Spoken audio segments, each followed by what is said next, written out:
lemon sole and Dover sole. He's one of my favourite fish as well. I'm like Rick, I love wandering around markets for inspiration. Whilst I've been having a break this summer, I've been to quite a few. Now, recently I've been to Paris, and one of my favourite dishes is a French onion soup. Now, people say it's a tricky dish to make, but if you break it down, it's actually quite straightforward. We've got some onions frying away there. Now, this is the essential, obviously, part of an onion soup. We've got garlic, we've got some sugar, a little bit of fresh thyme, some butter, tiny, tiny bit of flour, and either some sherry or Madeira, white wine, Gruyere cheese, some bread, and, of course, this is the most important, I think, in French onion soup. We've got a bit of veal stock or chicken stock. You can use beef stock, but really good quality stock is what you need for this. First off, we're going to slice these onions, because you want to do this as well, don't you? Yeah. I'd love to. There you go. Well, let's start now. There you go. We need it nice and thinly sliced, all right? OK. Can you show me how do we do that then? Well, this is how people do it at home. Cool. However, we ain't got time for that, so nice and thinly Oh, sliced. hello, look at you go. Right? I'm not going to try that. No, just thinly sliced. Thin slice. Do it any speed you want. That's nice and thin. I don't want to chop my fingers off. Remember, you're on stage at 3 o'clock. That's right. One hand band. Yeah, exactly. Now, like I say, it's been a busy year for you, but you kind of had 3 attempts at joining the X Factor, didn't you? I did, yeah. No, I went a few times to the auditions and never got through. And lucky enough, in 2009, they finally accepted me. I think I nagged them too much after 2 years. What do you think it was that you changed, really, for the 3rd time? I think just maturity, really. I got to that kind of age and I worked a lot at singing and performing in pubs and stuff like that. And I think it really helped me, and I think that I got the right song choice. I think with the X Factor, it's all about the song choice. If you get a good song, then you're halfway there. And lucky enough, I'd sung Superstition, and it done really well. These are a bit chunky onions, but... That's all right. Keep going. We'll guys laughing at me. When we do the best bits bit, we'll speed it up to this sound. OK, yeah, you can do that, yeah. All right, that goes in there. I'm a bit conscious about chopping my bum off here. And crying as well. Now, you won't cry if you've got a sharp knife. That's the key to it. So, oh, really? Really, really sharp knife. That's what you want, yeah. Oh, right. So they go all in there. That is extremely sharp. Yeah, exactly. Knife, nice and sharp. So fry off the onions in a touch of butter.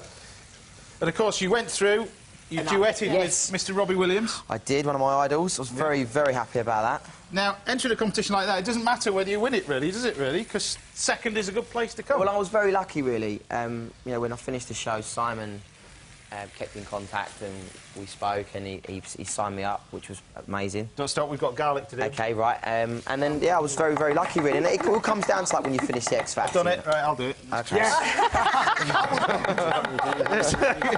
You'll have a seat now if you want. Yeah, OK, no worries. Right. I've contributed, that's good. Yeah, so go on, Simon, you were saying? No, so Simon obviously kept in contact and signed me up, and, you know, was just so shocked that he did. And, like I say, I was lucky enough, I went into the studio and wrote some songs, and lucky enough I got Please Don't Let Me Go, which was the first hit, and went to #1. So of course, you finish X Factor and then almost go straight into the tour, don't you, as well? So. Yeah, well, when you finish X Factor, the live shows, you finish the show, you do lots of gigs up and down the country, and then we went straight onto the tour. And we did arena tour. I think we did 56, 57 dates across the country. That must be incredible, for going something that you just sat at home to then appearing in front of that many people. What you do then is you see all the fans, of the show, and, you know, there's so many, and, you know, your life changes. Because when you're in the X Factor, you're kind of in this big bubble, so you don't really see what the reaction is sort of outside of the bubble. So when you finally get released... Released. You're out of jail then. Yeah. And then when you do the tour, and you just see how big and how huge this show really, really is. Yeah. And, you know, it's incredible.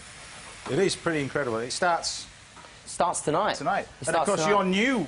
We've done it. You're actually presenting. I know. 2 years on, finally. So this is the Extra Factor that you're doing as well? Yeah, well, the ITV2 show starts on ITV1, and then you've got the Extra Factor as well, which is on ITV2. So, yeah, I'm enjoying it. It's great to be back on the show. How are you finding presenting and stuff like that? Well, it's different. I'm learning from you already. I'm watching you doing what you're doing. I'm cooking. I'm not all right, OK. Learn from me and do the opposite. That's the key to it. But it's good. I mean, I'm really enjoying it. I've got an amazing co-host, Caroline, with me as well. And but no, I'm up for the challenge. I mean, like I say, it's something that I didn't expect to do. I was concentrating on my singing and getting the 2nd album done.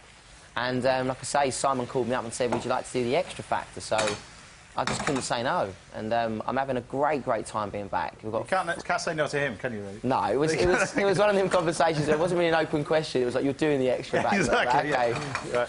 So anyway, I'll just show you this. We've just got the onions frying away now. Okay. All right, that's the onions and garlic gone in there. Okay. It's butter, fresh thyme. That's what it ends up with after about sort of 20 minutes. What's in there? Just onions, same thing. Just onions in after there, right? 20 minutes, it ends up with that. Okay. Right. This is normally all your festivals that you get.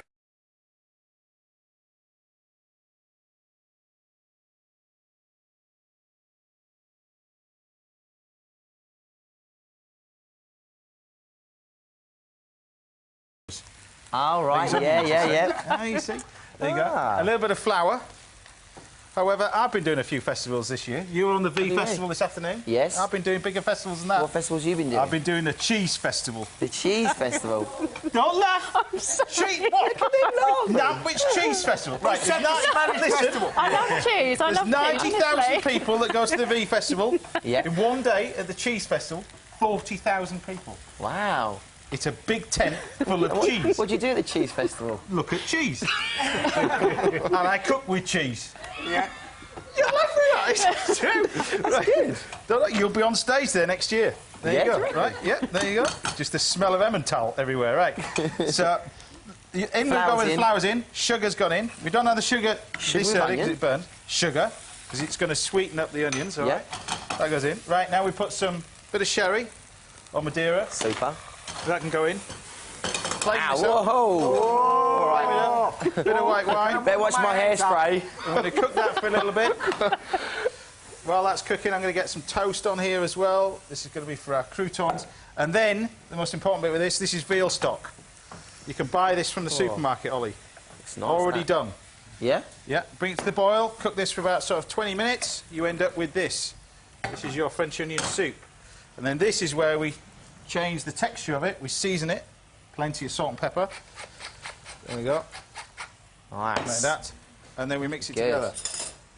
Now, of course, your single. Like I said, you're busy today promoting your single and bits and pieces, which is out tomorrow. Tell us about that, then. Well, Heart Skips a Beat, yeah, it's my new song from my new album. I'm excited about it. Got the live band with me today performing it, and yeah, it's nervous. It's actually more nervous than the first album. When I was releasing my first album, it was kind of like, oh, whatever happens, happens, you know. Yeah. I really enjoyed myself, and I really hope the album does well. But now I've sort of had a really great first album. I'm really hoping that the new stuff does well. So isn't this one really the key for you, though? Really, is it? Is it the first one's goes off the back of the X Factor? They do say that the second album's the one, isn't it? That's the one that sort of make or breaks you. So, but you know what? I don't mind. I'm having a great time. I'm enjoying myself, and I'm loving the music that I'm doing. And Heart Skips a Beat is a really great song. So I'm really happy. Because your first album did extremely well, double platinum. I know. I couldn't believe that. 600,000 copies. I know. Thanks everyone that bought it. Incredible. I generally, you know, when you write an album, you think, you know, hopefully it does well. But to do, you know, 600,000 it's incredible. What is that? Loads of cheese and bread on there. Yeah? Loads of cheese, mate, on there.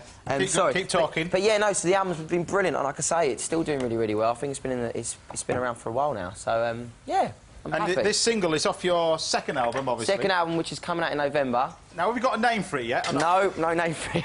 Why is that? Why haven't you got a name for it yet? I don't know. Ask Simon. He hasn't the. Well, he decides, does he? Well, I've got a few ideas, but it never really materialises. It's sort of more of a case of Simon makes that decision. Can I suggest a name? Of course you can. Don't you even suggest Gennaro. Gennaro.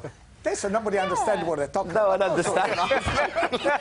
Well, the first album, we sat in a room, it was like, you know, we're going to do album titles, and I had a few ideas, you know, Life in the MURS Lane, stuff like that. And Life in the MURS Lane? Life in the MURS Lane, yeah. I'd let Simon. Yeah, and then Simon said, I'm going to call it OLLY MURS. Yeah. That was his idea, and we did.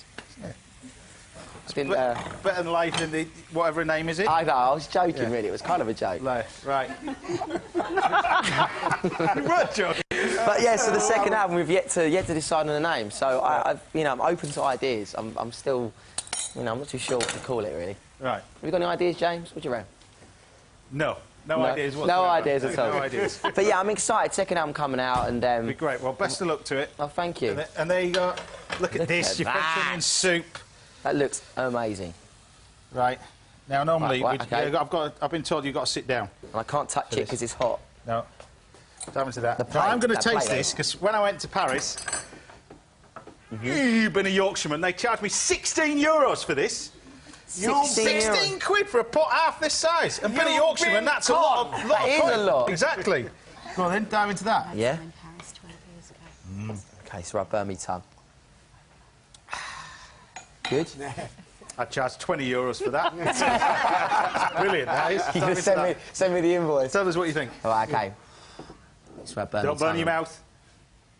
You're singing this afternoon. Smells good. And you're on time. Oh, yeah. It's proper stuff, that's isn't it? good. 20 quid. Right. Right, what we'll be cooking for Ollie at the end of the show. You could be facing his food heaven, lamb chops. The chops are simply seasoned Please, heaven. and cooked under the grill, and they're served with a sweet and spicy chili jam with a Thai-style salad with more lamb, mazuna, coconut and mint and cucumber. Or he could be facing his food hell, mussels and a classic moule frit. The moules are opened with white wine, shallots and thyme, and then added to a splash of cream, some garlic, a handful of parsley, and then tossed with breadcrumbs, served with a pile of thin-cut chips on the side. Some of the viewers and the guys in the studio get to decide Ollie's fate today. Gennaro, what did I sound? Are you going to go for the lamb or are you going to go for the moule? I'm going to go for the lamb. I love lamb. The lamb sounds good to me. Louise, what about you? The lamb. Yes. The lamb sounds good to me. Well, you have to wait till the end of the show to see the final result. Because you want to practice at the autocue for your new job, camera one. OK, right, it's time to relive the search for the great British menu, and this time the chefs have created this ultimate sharing dishes to be served at the lavish street party. It's the North East heat today between Stephanie Moon and Andrew Pern. Let battles commence. He's done it. Morning, Steph. Morning. Here we go then. The big one. Both chefs will cook all 4 courses from their menus today.